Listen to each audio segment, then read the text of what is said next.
Dan, come here, quick, quick, quick. Look at, there's a squirrel running around with a bunch of pine leaves in its mouth. I guess so. Hi guys, welcome back to my channel and welcome to today's video where I'm gonna blabber some more. This is kind of part two to the last video that I uploaded because I did a Q&A and I did not get through all the questions, which is very typical me, but I felt like today I wanted to sit down, I wanted to answer some more of the questions, just have a little chit chat. I've got my fancy lapel mic on, so hopefully you hear me and not my chickens and not Logan playing in the backyard. So I'm gonna open up my iPad, I'm gonna jump right in because I'm trying to work on just getting to the point. So let's do it. Okay, we're gonna start off with a nice like soft hitting question. And this is, they asked, how does magnesium help you? So I've shared about this a little bit, I mean, maybe here as well, but over on Instagram, which is where I got all these questions, I've shared about magnesium quite a bit. By the way, I'm distracted by my top in the Finder. Side note, I've had like 5 people tell me in the last few days that this color blue is like my color. So I'm wearing it again today.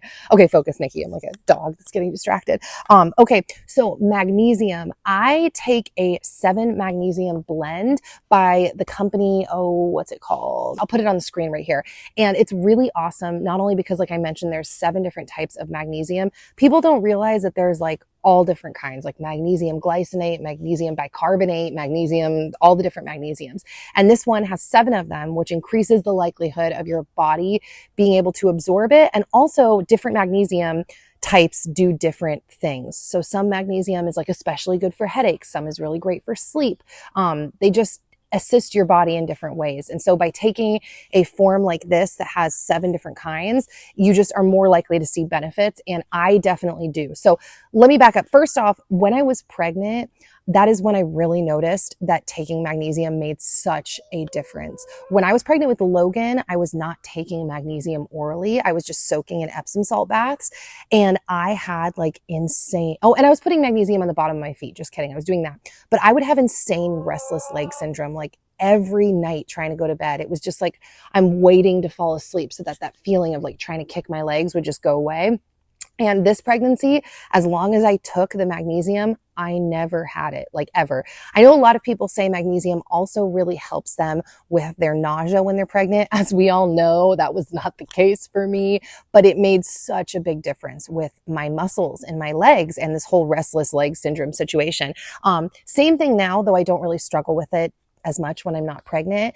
But really the reason I take magnesium is not only just for like healthy body function, but also for sleep. I notice a very big difference when I am taking magnesium consistently. And I don't have to take it every single night, though I do tend to take 1 pill every night. But I can skip a night or 2 here or there. But like, it's kind of this feeling of like when my magnesium levels get low, I'm laughing because my chicken is walking very slowly at me. And this chicken is hilarious looking. Will you let me pick you up, Furry Foot? Come here. Say hello to Furry Foot. Yes. You're soft. She's like extra furry, as you can see. But okay, I think you need to get off of me though before you poop on me, huh? Yeah, go ahead. Let's put you down. I noticed a big difference with my sleep. That's the point. My sleep is deeper, less interrupted in general. I don't really struggle with sleep, let's be honest, but I notice a difference when I'm taking it. So that is how magnesium helps me. I know you want me to pick you up again, but I'm very busy filming a Q&A and I don't trust you to not poop on me if I hold you longer than 10 seconds. Yeah, so enjoy the yard. Okay, so someone asked me how my relationship with God has changed or grown in the last 12 months. And probably the biggest shift in like my spiritual life, I guess you could say, came through my pregnancy. As you guys know, I've been telling you endlessly how hard my pregnancy with Lizzie was. And that really, like, when you think you're dying / you're sick all the time, it just kind of does change your prayers, or at least it did for me. It changed my prayers, changed just my interaction with the Lord in general. Furry Foot, could you keep it down? I'm filming a video. And, you know, I told you guys when I had this one point in my pregnancy where I like threw up for 8 hours straight. It was really crazy and just terrifying, honestly. It was literally like 8 hours of like throwing up, getting all hot, sweaty, throwing up, and then shaking and being freezing, and then getting hot and sweaty and throwing up. It just went on for 8 hours. After that, I ended up like being in my bed for 2 weeks straight, like just not really getting up at all. I was kind of like comatose. It was very bizarre. But I listened through the Bible twice during that period. And I've never even listened through the Bible in like a condensed period once. And it was really amazing because when you do that, and I know that this is the reason why people encourage you to do like read through the Bible in like a year, or like it's just a shorter period of time, you really start to notice themes. You start to notice things that are repeated, even weird things like numbers that are repeated. Just themes, like I said, the character of God, the way that people act in these stories, and you start to notice patterns. And so that was very encouraging for me. I don't even quite know how to explain what that did for me, but I was going to say it made God even more real for me, but I don't even know if that's exactly true, because it just, I don't know, man, I'm like at a loss for words to explain what that did. But my whole journey through pregnancy, I told you guys, I felt when I was pregnant, like God told me I was pregnant before I tested positive. And it happened in like a really dramatic way in the same spot in my yard where I was when I had miscarried. And then I came out into the yard at like 3 a.m, was just crying to the Lord on my knees under a full moon, literally looking up at these trees and just sobbing. And it happened exactly right here in the same spot when I came out one morning after 3 days in a row of like not being able to sleep, just waking up feeling like, why can't I go back to sleep? And I was just like, I'll go ground. And I went out here to ground in the yard. And I've told you guys this, I looked down and I saw a flower with a second flower growing out of it, like a little bloom coming out of the side. And I felt like God told me right then, you're pregnant. And I hit the ground again, just like I did when I miscarried. And I was just sobbing in the grass. And I didn't tell Dan for a few days because I didn't know if I was just like making it up. But I really felt like the Lord had spoken to me. And that's a good way to word it, I guess. God became very tangible in this last year through Lizzie, through creation. And I truly have come to think that like in the Bible, when we are commanded to be fruitful and multiply, I used to really like brush that off. Well, brush it off is the wrong word, but it was like, okay, yeah, okay, we're supposed to have kids. People have kids. Great.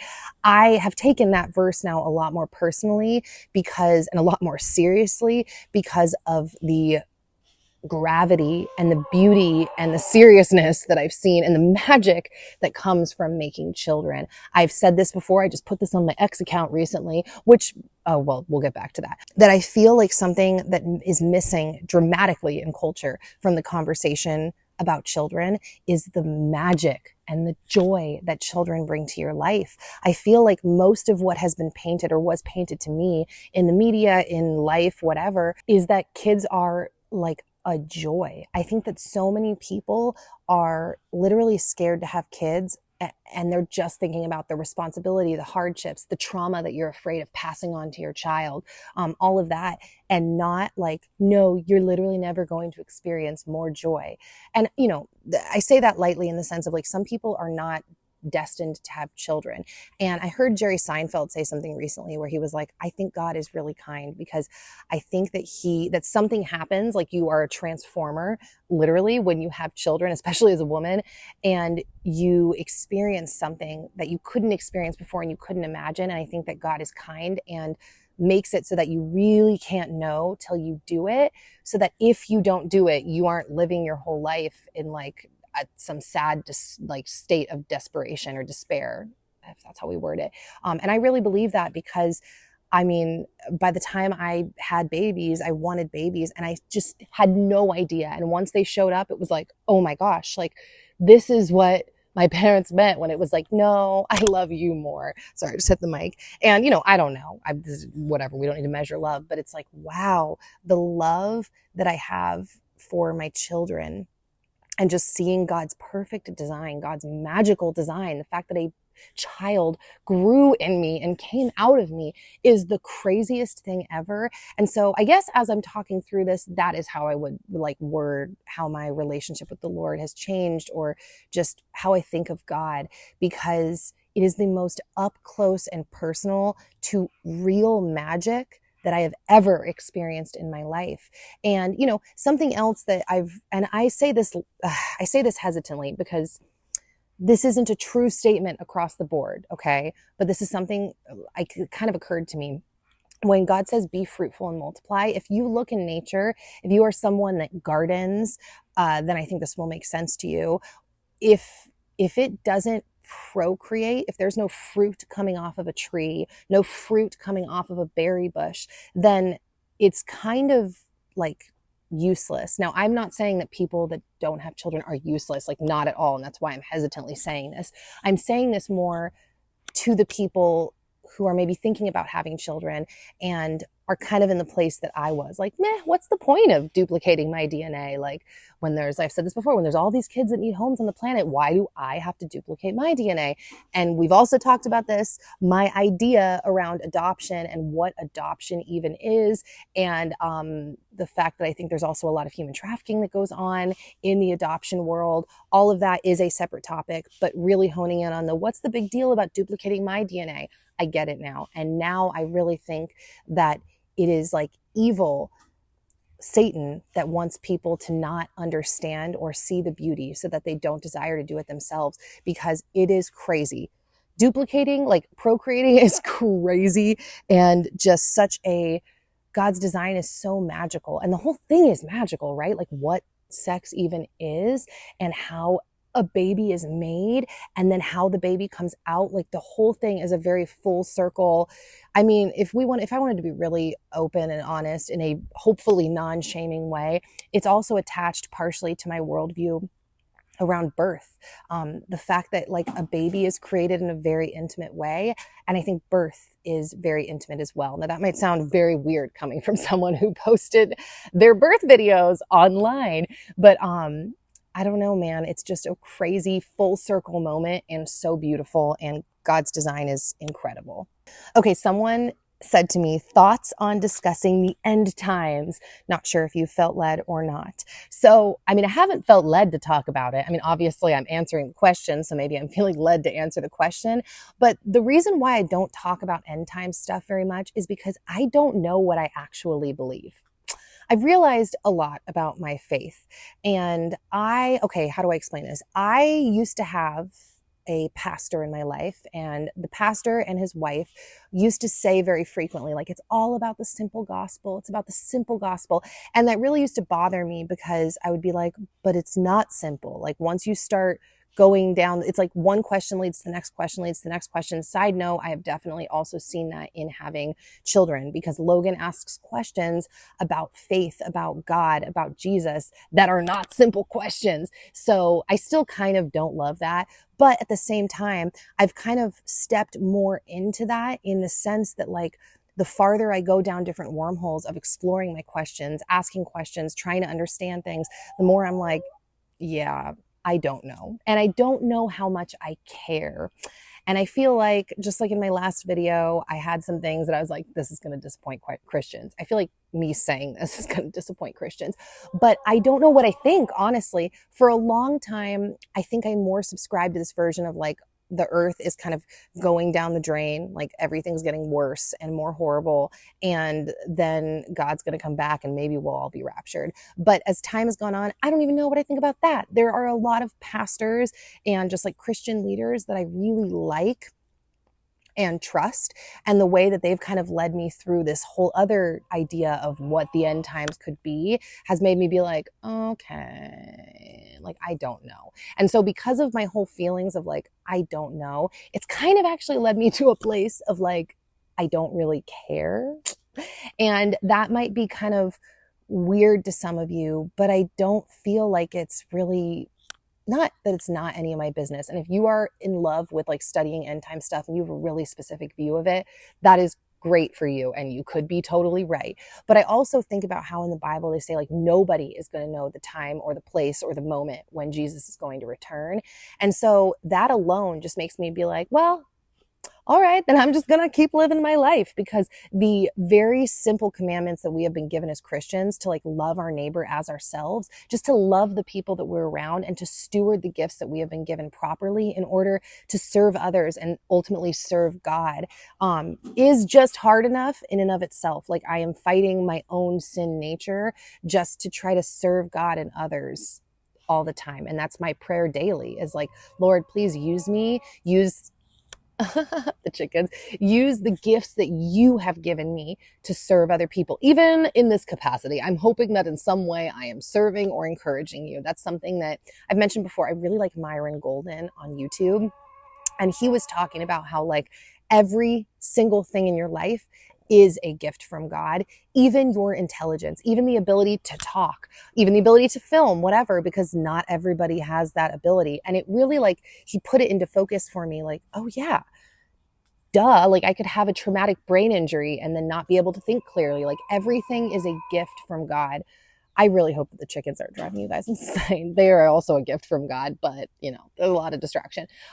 So yeah, all of that to say, I don't know. The thing that never resonated with me, this whole idea of like Earth is going to hell in a handbasket, like everything's spiraling down, is that in some ways I look at culture and society and it's like, man, things are getting rough out there. Like it's bad. The cultural narrative around things like procreating and having children or the family unit, all of that, abortion, like all of it. But then in other ways, I feel like things have gotten so much better in the world.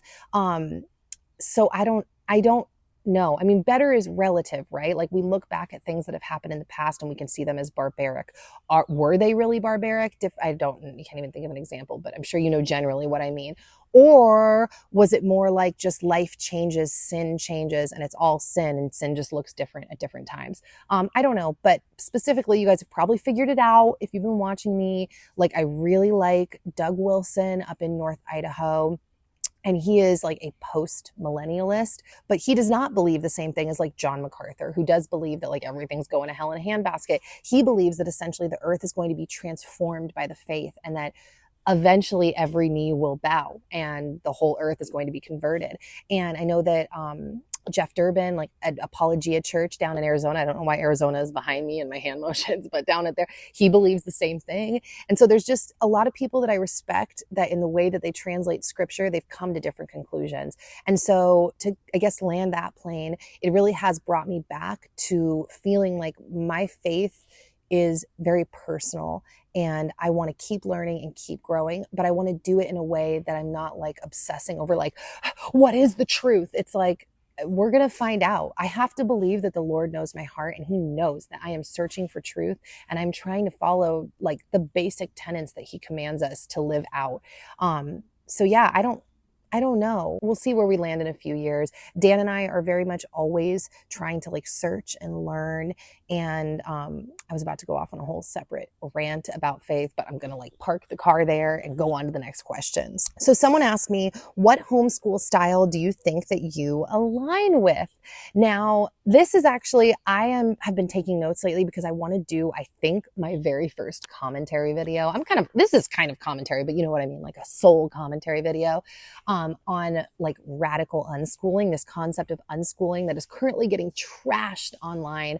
I don't know if you guys saw it, but it was the video of that girl that was like, we don't teach our kids anything. And then like tons of people have made response videos all over TikTok, which by the way, I'm on TikTok now. If you want to follow me over there, I am uploading all kinds of things like short form videos, obviously, but also like product reviews. I used to have an Instagram page called Shop NikkiP where I would share products that I love just individually one at a time. I don't have that anymore. That's kind of going to be part of what I put up on TikTok as well. So if you want to check me out over there, I can't believe I'm on TikTok. I kind of feel a little too old and I feel a little bit like a bad American. If you know, you know, but at the same time, I don't think it's going anywhere and it just kind of is what it is. Like it's fine. So I'll link my TikTok down below, but people went off on this woman for saying she doesn't teach her kids anything. And I feel like the criticism and the backlash that she has gotten online is like not fair or even accurately representative of unschoolers. I honestly feel like a lot of the arguments that people are doing back are like straw man arguments disguised as not being straw man arguments because it's like, we're reacting to the video. This is what they said. But it's like, that is not what she means. And that is not what other people mean. At least everyone that I know in my real life, sorry, I keep hitting the mic. Everyone that I know in my real life that is into this concept of unschooling, that is not what they mean when these people criticize them for that. So that being said, I would say, and there isn't an official term for this in my opinion, but I kind of fall into this vibe of like unschooling, meaning I really believe in interest-led learning. And that doesn't mean that I don't think that there aren't essential things that kids have to learn. I do. I think that one of the most essential things is like reading and English and learning how to speak. But I think the way in which you teach kids, like that's kind of where the whole unschooling thing, like that's where my brain kind of falls in that camp, is like how you teach them. And Dan and I are very much on the same page in regards to this, that it's like, of course, our kids need to learn basic life skills, but our goal is really to watch not only when they are receptive to learning certain things, because that is one of the biggest mistakes I think that happens within the school system, is this idea of forcing kids to learn certain skills at a certain time, in a certain way, at a certain speed.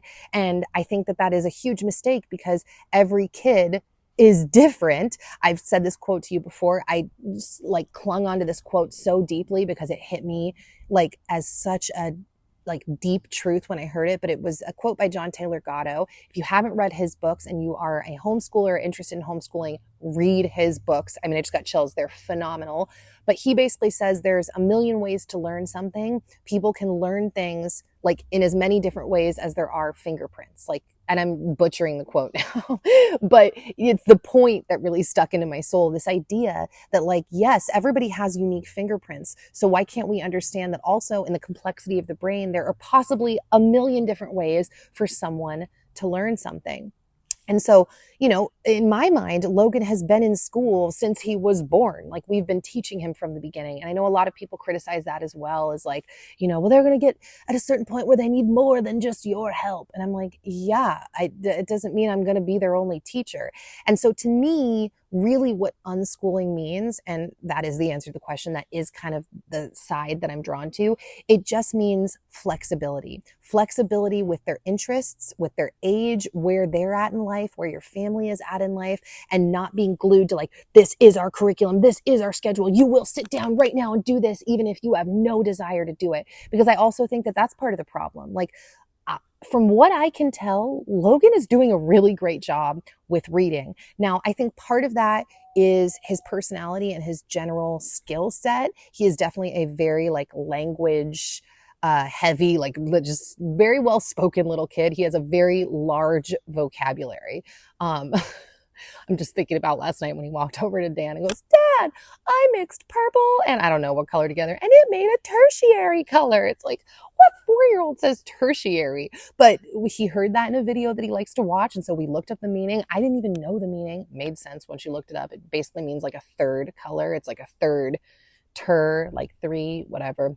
Anyways, that's kind of the point, is like interest-led learning. And the other reason I think he is excelling at reading and language and all of that is because we've never forced him. We encourage him, but we will do small bouts. And when he's over it, we're done. We're not like, no, you sit here no matter what. Now, part of that is also his age. There is a lot of research around the idea that kids shouldn't even be doing academics till they're like 6 years old anyways. And particularly boys, but also part of it is just my general philosophy. Like I said, especially when they're young, this idea of like, if you are just over it and you don't want to do it anymore, I don't actually think you're going to be like absorbing the information and know how to actually synthesize it and use what you just learned. So, that is what we mean when we say unschooling. We want the ability to be flexible. We want the ability to also follow his interests.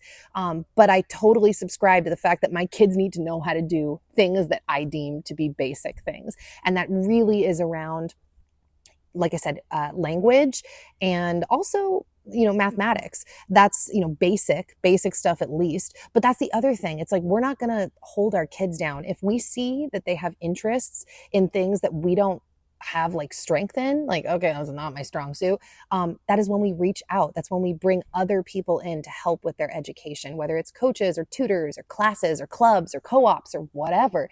It's really just this idea of a customized education that is not like, no matter what, this is what we're doing. So, yeah, that was a long answer to the question, and honestly, probably part of my commentary that will be coming out, but that's that. I've answered this before. We don't know if we're done having children, but we're certainly not trying to have any more children now, or really anytime super soon. So, yeah.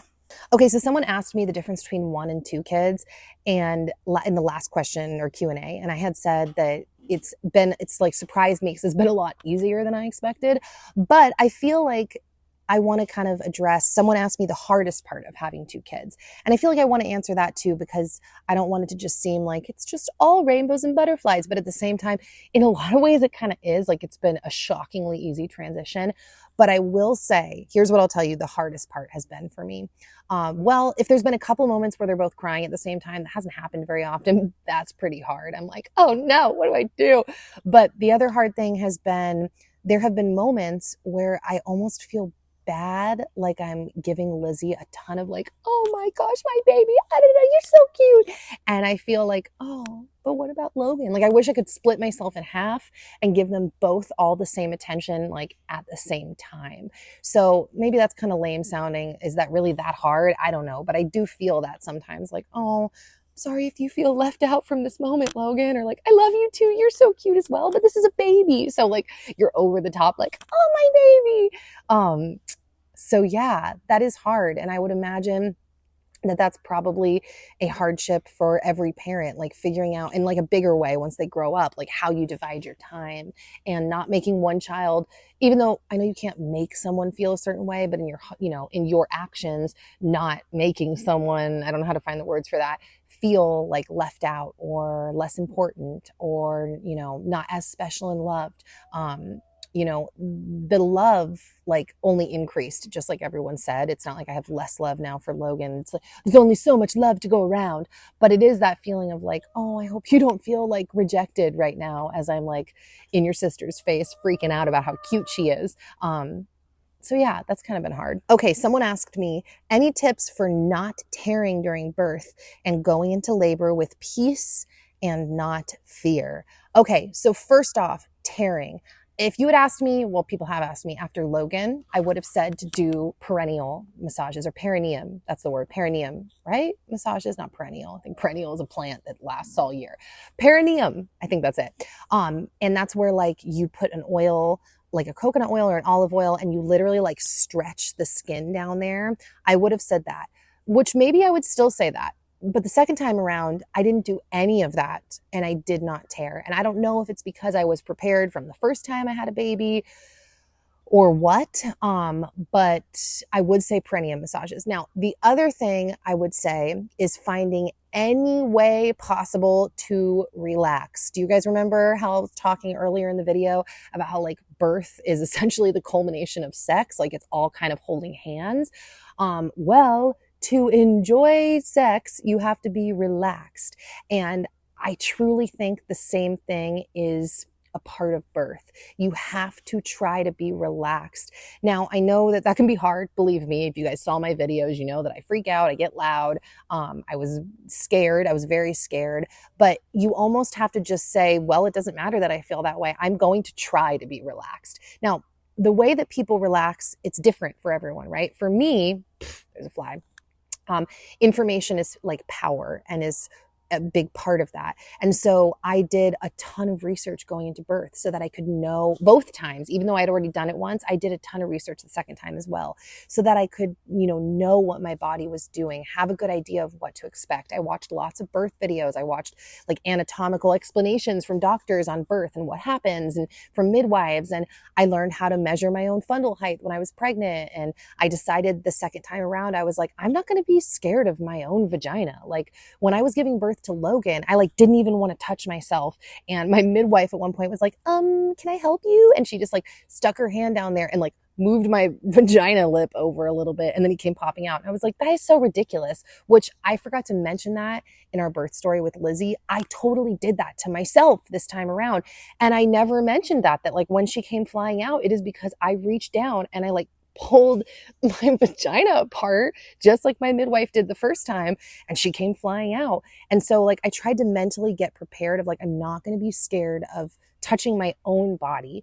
And, I learned different moves. That's part of it as well. Labor was so much easier having the help of Dan with like the hip compression, pushing on my hips when I was having contractions. So yeah, but calm and peace. So like if you're in a hospital, which you guys know I'm not into hospital births, but some women legitimately feel safer in a hospital. I am the opposite, partially because of my indoctrination of how I truly think that the hospital system views birth.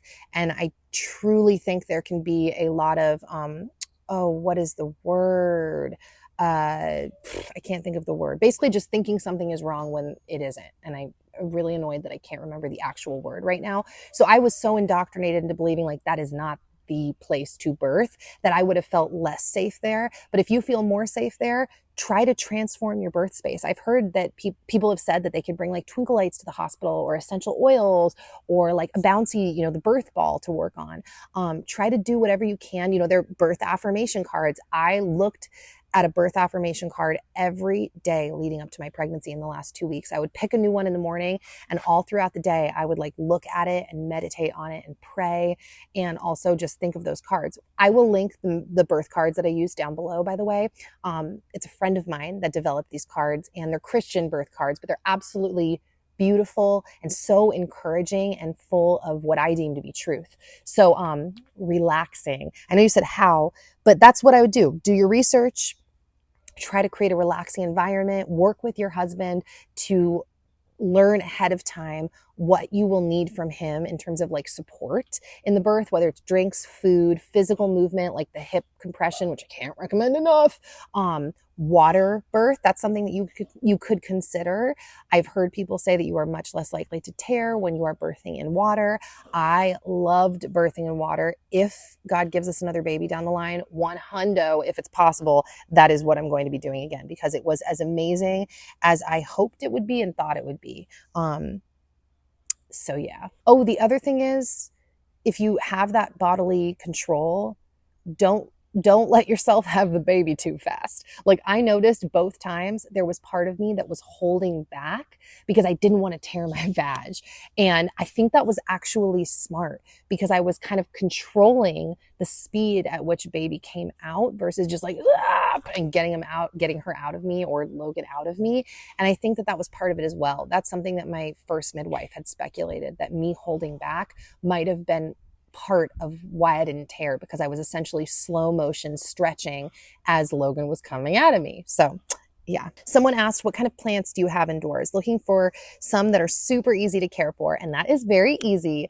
Pothos. Pothos, actually at this house, that's the only plant that I have growing inside, and they're all over, but I love them because they're so easy. They're very difficult to kill and they grow like crazy. So definitely pothos. Someone said, currently pregnant and on Zoloft. How was your experience post SSRI with kids? I'm scared.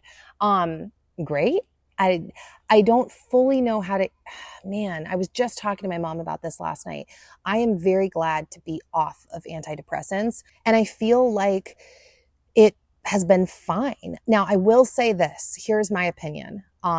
Doctors debate on like dopamine, serotonin. Is it your brain that makes it, or is it your gut? And I have personally come to the conclusion that I think that your gut, maybe it's not what solely makes those, what's the word? Hormones, chemicals, can't think of the word. You get it. But I truly think that your gut is a huge and essential part of creating those brain chemicals, whatever word we're looking for. So I will say this, if you are wanting to get off, I don't think you should get off in pregnancy, though I'm not a doctor. I'm just like a chick chatting with you like we're hanging out in my backyard. But I don't necessarily think you should get off during pregnancy, because if you're like me, there's going to be a weaning off process. I had to seriously wean off. Like I had to go from my full pill, and I was on the smallest dosage that they give of, I don't remember what it was called, but the generic was like escalitipram. I don't remember how to say it. I think it's Lexapro. That's right. But there's like a generic name for that. I had to cut it from a full pill to 75%, and then like a few weeks later to 50%, and then 25%. And even with that weaning off, I was having brain zaps, and I just can't imagine doing that during pregnancy. And so even if you're concerned, like, oh, I'm taking it while I'm pregnant, I don't know. I mean, dude, our bodies are attacked with so much all of the time. There's kind of just like you pick and you choose, and it would be really easy to point out all of the things that we're doing that are all so bad for us. But it's like, I don't know, even if you're like purity spiraling and trying to do everything perfect, you can't. It's not possible. We're surrounded by stuff. So, sometimes you got to do something, you know what I mean?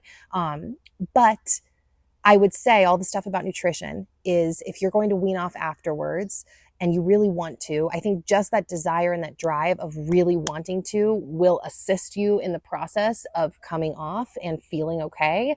But go for high nutrient dense foods.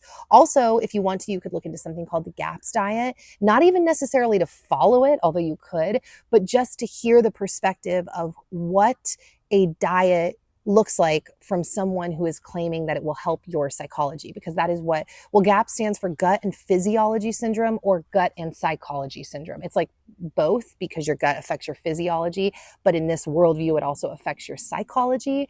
And so, it's interesting to learn, okay, what foods are you encouraging being a diet that is supposed to help my mental health?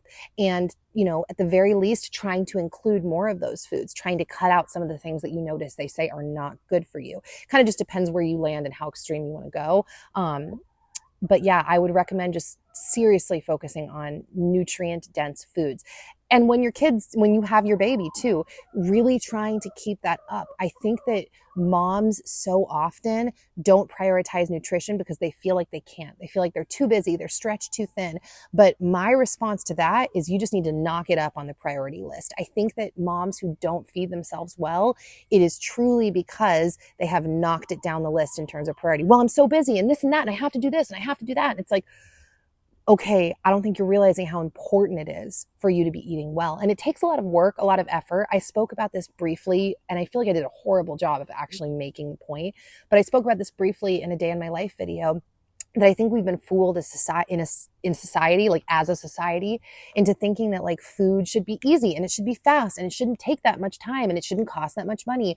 But food, if you get rid of like our little concrete jungle that we're all like living in, that was like a huge part of surviving for like all of history until like modern times, like the last 100 years. What you were going to eat was a huge part of your life, and it wasn't necessarily super easy to acquire that food or keep that food fresh and lasting. And I think that in order to get true nutrient dense food into your body, it just has to be knocked up on the priority list, and you have to accept that it's going to take effort and a little bit of time, but it is worth it. It is worth it for your health, your children's health, your mental health, your physical health, like people around you, because I think that your decisions ripple out to other people. But yeah, I would say like, if you're going to come off of it, yeah, you just really need to focus on nutrition and mindset. Like, even though there can be imbalances where it's not just your mindset, like something is literally off. Like people have cured insane mental disorders like schizophrenia, like things that are very serious through diet. So I'm not just saying just have a positive attitude, but if you're going to attack it from all fronts, yes, purposefully trying to have a positive attitude, coming up with goals and being creative and immersing yourself in this like positive, can-do, uplifting headspace can also be helpful, especially as you're coming off of substance. So someone asked how to set boundaries with in-laws who have none. Now, I have to say I don't have experience with this because my in-laws are amazing, and it's only got like our relationship has only gotten even more amazing the longer I've been married, because we all learn more about each other. So even if there were like, there were things we had to work through in the beginning or learn about each other, which I guess that is my first piece of advice on a side note that's not a side note, that time goes on. And yes, sometimes time can make things worse. People can have more problems as time goes on.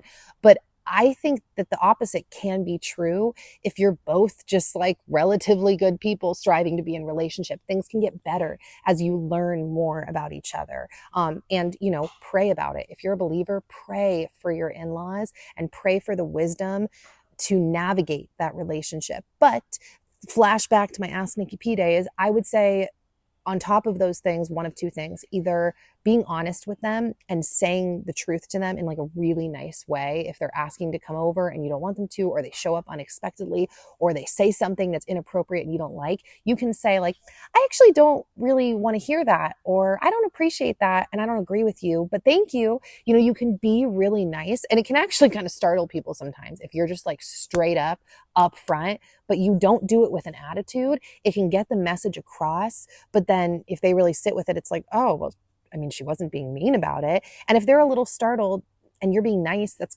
kind of their problem, and like they'll get over it, you move on. if they won't get over it and you were like very, very nice and setting a boundary, once again, kind of not your problem, because boundaries are important and essential to building a life and having a trusting relationship with people. So that's one thing, just telling them the truth straight up and saying it with a very positive, loving attitude. But the other thing is you can also just show them, like if they're calling a bunch and you're like, oh yeah, she won't stop calling. I know that's a really weird example. I'm trying to like imagine, because I don't have this issue with my in-laws. So I'm like making things up. Let's say she's calling you all the time or like showing up unexpectedly. You could just like, well, the showing up unexpectedly, that I don't know. You, like I said, at that point, I would resort to telling them, like, please don't. Like, I don't like it when you pop by unexpectedly. I love you, but I'm not prepared. But you can show them through your actions. You can like not answer the phone, or like if they're texting you a million times, just text them back at an appropriate time. You don't have to like, oh my gosh, I have to reply right now because she texted me right now. It's like, no, if you're in the middle of something, you don't. And I feel like I'm not giving good examples once again because I don't have this issue. But yeah, I think that being straight up with a good attitude can help a lot of things. So someone asked me, how did you deal with grief after your miscarriage? I just gave birth at 40 weeks to a stillborn and I'm broken. So first off, I'm just going to say it. And I know everybody's like, all grief is grief. And in some ways I do agree with that, like, or all loss is loss. But in another way, I don't think that losing a baby at 10 and a half weeks, which is when I lost mine, I don't think that's the same thing at all as delivering a stillborn baby. To be honest, I was very terrified of that my whole pregnancy because I had a close friend of mine deliver a stillborn at 37 weeks. And I just think that's horrifying. And I'm actually hoping at some point to interview that friend on my channel because I think she has a lot of wisdom to share and I admire her so much. She actually went on, I just got chills. She went on to have another miscarriage afterwards. And then only recently, I mean, I have chills again. She just delivered a healthy baby and it was actually multiple miscarriages afterwards, but it was like another miscarriage where she miscarried at 20 weeks, like just heartbreak back to back. And she just had a baby. And I don't know. I guess I would say, allow yourself to grieve. I think that's obvious, right? Allow yourself to grieve. That is such a deep pain I can't even fathom. And then the second piece of advice I think is hard, but finding ways to continue to praise God with gratitude in your heart for the gifts that you do have. I've mentioned this before, I think, but the song Gratitude by Brandon Lake was actually like my theme song for my miscarriage. And it really wasn't like a logical thing. I wasn't like, this will be my theme song. I'm going to choose to be grateful in the midst. It somehow just attached to me. And that just became like my miscarriage theme song. And now looking back, I think that is actually, the grace of God and the Holy Spirit. And just it was a healthy way, I think, of coping as well. I cried a lot. I grieved a lot. But I think that having gratitude in the midst of grief can be an essential healing component in the process. So yeah, I would encourage you to go listen to that song if you haven't and let yourself cry. I'm sure you've cried endlessly, especially because this is an older question. But yeah, I'm so sorry for your loss. And that's my thoughts around that. Okay, so someone said, why are most Christians not a fan of vaccines? It's not in the Bible. At least I don't think so, LOL. So first off, I don't know that, I don't actually agree with that statement. I don't feel like it's most Christians are against vaccines. There are a lot more Christians that are starting to be against them. And I think a big reason for that is because aborted fetal cells, like that's the line, that's how they built a lot of modern vaccines, was off of the stem line, or the cell line, that's the word I'm looking for, was built off of aborted babies, basically their cell lines. Pretty much all of them, the MMRA, or the MMR, not MMRA, I was mixing that with mRNA, but the mRNA COVID Vaxx as well, built off of an aborted baby, chicken pox, like a bunch of them. I will link a video down below that is absolutely devastating, but explains in really simple terms. Yeah, it might give you a good picture as to why a lot of Christians are anti-vax, but I don't even feel like that's, like I said, necessarily true that like all Christians are against it, because I meet a lot of Christians that are not against it. and they don't even know that aborted fetal cells are a part of the vaccine manufacturing process. I've mentioned this before as well. There is a book called Faith and Wellness by R.J. Rushdoony, and it's the only Christian book I have ever read that I think he does a phenomenal job of painting why, in the Christian worldview, the modern medical system, I'm not talking about individuals, nurses, or doctors, I'm talking about the system, is not a Christian system and has committed a lot of evil, honestly. So it's called Faith and Wellness if you want to check that book out as well. Okay, someone asked, do you ever feel resentment towards Dan during pregnancy, postpartum, and breastfeeding? Yes and no. I think it's very normal when your hormones are going up and down and maybe you're running on less sleep or you're tired or your boobs are chewed raw to have moments where you're like, you don't have to deal with any of this, But at the same time, I would say no, because Dan has done such an incredible job of being a true partner. Like, he is such a partner to me, and I can't even explain to you how much I appreciate that. I mentioned this before in my previous video.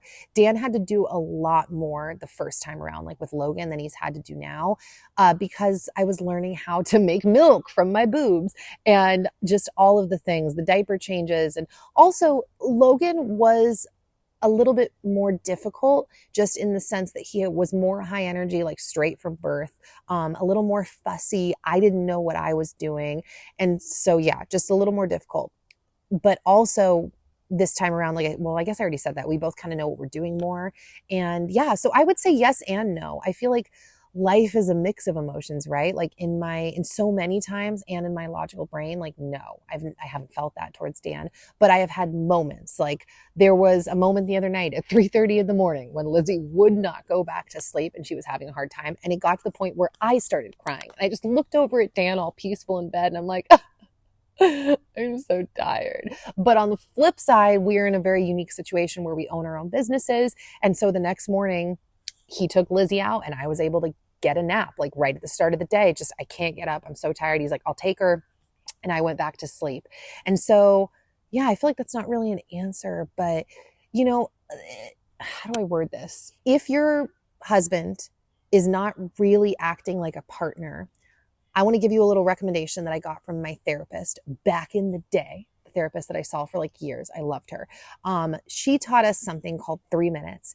And really, in her view, you should be doing 3 minutes every day. But it's also just a really great way if you have something that you really want to share with your partner, but you're like, gosh, I don't want to like berate him and I don't want to go on and on and on and on. And I also don't want him to feel like he has to have like a comeback or like something to say. I just need him to hear my heart. And basically what 3 minutes is the person, and like I said, the way she did it was she wanted it to be every day and she wanted us to alternate. Like, today's my 3 minutes, tomorrow's your 3 minutes. And it was for the practice of, like, on my part, keeping things concise and not making him feel overwhelmed and getting to bring up issues that might be like sitting there in me, but I don't know when to bring them up. But then on the flip side, it gives Dan the time to practice expressing his feelings and like just sharing. And if there's anything on his heart that he wants to share. But while we don't do that daily, I have had moments where I'm like, Dan, I got to do 3 minutes with you. And he knows what that means. That means we're setting the timer for 3 minutes and he is not interrupting. He is not saying a word. And I am telling him my heart. But the rule is at 3 minutes, when that alarm goes off, I'm done. So it also makes him feel very safe knowing that he's not about to receive a half-hour monologue from me, like going on and on and on. It's just 3 minutes of focus. I got to tell you, and he knows when it's done. He's not expected to say anything back. He knows I just needed to get it off my heart or off my chest, however you word that. And so that is a suggestion I would give that might be worthwhile talking to your husband about if that's something you're feeling, like implementing this 3 minutes idea, because I think it's really brilliant for all the reasons that I just described. And it's been a very cool tool for us over the years. So yeah, so I'm going to go now because I feel like I've definitely been talking for like a long time again. I've just kind of been in the mood lately to do talking videos. Like I told you, I'm working on a commentary video about radical unschooling, but please let me know in the comments if you have specific topics you want me to cover. I'm kind of thinking I'm going to start doing more talking videos. You guys know I do love doing vlogs, but they are harder to produce. They take a lot more effort editing wise. And most of my day is spent listening to things, to long form content, podcasts, commentary, sermons, all of that kind of stuff. So this is obviously a huge passion of mine. So let me know if there's any topics you want me to talk about, any questions you have. Also, subject change, go follow me on TikTok so I don't feel too old.